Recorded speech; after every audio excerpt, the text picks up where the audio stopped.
everybody's upline to that person, they can tap into that support system as well. So it's so important that we have the right mental attitude. So here's a little bit more how we can leverage our teamwork. Excuse me, refer interested people to the webinars, to email, video, sizzle calls. The sizzle calls, I want to call those testimony calls. We do have sizzle calls that you can access through our website. In the front, if you look at, there's a company call. That's our sizzle call. It's on there. You can check for the numbers there. You could, refer people to the websites, conference calls, three-way calls.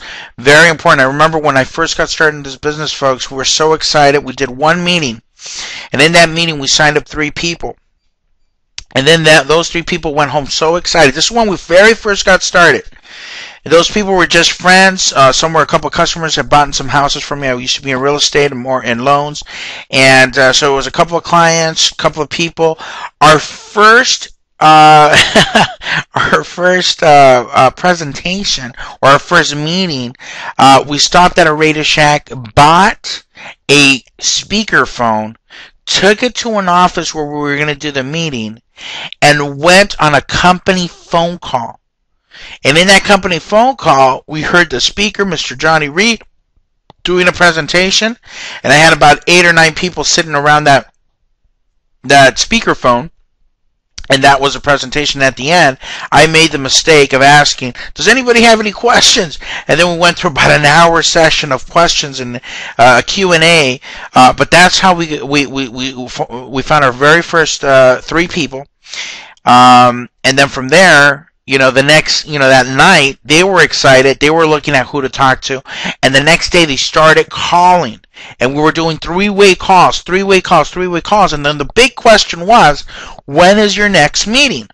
So we didn't have any meetings scheduled. We had no meeting scheduled because we had just started. And there were no meetings in Southern California. There was nobody working this area. There was nobody here. And so the next meeting was at our house. Okay, well, the next meeting is tonight, 7 o'clock, and started bringing people in. And then when was the next meeting? The very next day. Guess where? At my house. And we kept going, but we had excitement. We had momentum. And that's the one thing that we can't teach you. That's the one thing that we can't duplicate. That's the one thing that we can't sell. We can't sell excitement. You have to be excited. If you're not excited, folks, then quit or join another company that you're excited about. But if you're not excited about your opportunity, if you're not excited about your products and services, if you're not excited about the people that you're working with, then you need to go find somewhere else, to do, because you're not going to do it here. And so that excitement, folks, is, 90% of your business is going to be based on your raw passion and excitement about what you have. And so if you need to talk to other people that have been in the company, that have had success stories, and that's what you need to do. But the opportunity is there, folks. I'm telling you. My wife and I never had experience in network marketing. We were able to build, an organization, that it took us 9 months to build and has supported us for almost 5 years now. So we worked hard for 9 months, paid our dues, did what we needed to do, built the organization. That's just, from then on, from the first check that we've got, we've never had a week where we did not get paid a check. And so you need to understand how powerful that is, of working 9 months and living almost 5 years off of the effort of 9 months. Okay. Live meetings. Let me go back to that real quick. Live meetings. We are now in a situation, folks, where if you're a leader, you need to start a meeting in your area. You need to be that person that wants the responsibility, that wants to walk into a leadership role. You can't wait. You can't ask for permission. You have to take the bull by the horns and say, hey, Tuesday night's going to be my meeting, and I'm doing a meeting, in my house or at Denny's or at a restaurant or at IHOP, Starbucks, wherever. But you need to do that. And you need to establish that and have people come to that meeting. And if you want somebody to come out there and help you and give a presentation, then you need to also go upline and find somebody that's willing to do that for you. But I'm telling you, if your people don't know where to go and all they have is webinars, all they have is conference calls, that's great.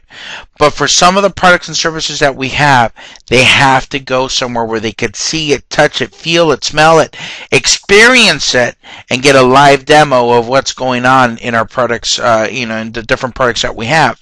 I don't want to get too specific because this webinar is really not concentrating on a particular product line within the company, but just for example, our grounding technology, our earthing technology, that's something visual. That's something that you need to connect with people. They need to see it. They need to look at how EMFs are affecting their bodies and cell phones and all these different things that are, they need to experience that, where it's irrefutable evidence visually that this stuff works, so that they can get excited about it and then hear the testimonies of the people that are using it.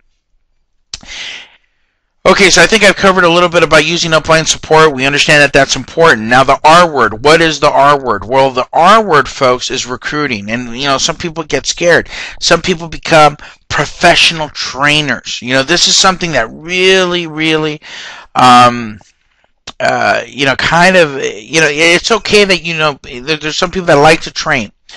But I believe that when you're training somebody, you should have the results. When you're training somebody, you should have the success behind you of what you're telling that person to do. And so if you're not recruiting people into the business, if you're not, then, what are you really teaching? And so how not to be the issue is, in order to recruit properly, without people shutting you down with those questions of, how long you've been in the business, how much money have you made, or how much money you've made so far, they're going to blow you out of the water immediately and are going to stop your chances of recruiting. So here's how it works.